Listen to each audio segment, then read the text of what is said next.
warga yang telah hadir di sini.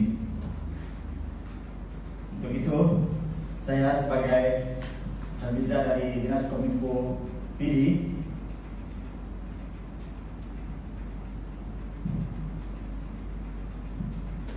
nama saya Helmi, anak saya 2, yaitu kembar. S1 saya di pertanian, sementara S2 saya di Magister Manajemen.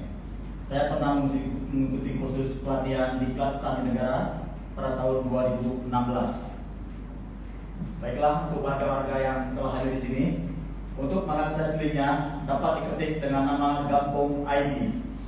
Baiklah, akan saya coba untuk mengaplikasikan langsung.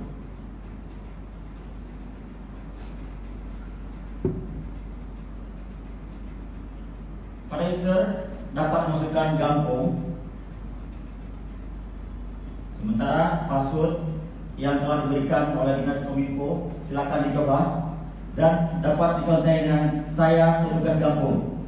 Dapat ditulis dengan bahasa Sira, masing-masing dapat dilihat pada buku sendiri apa yang telah tertera. Selanjutnya silakan login.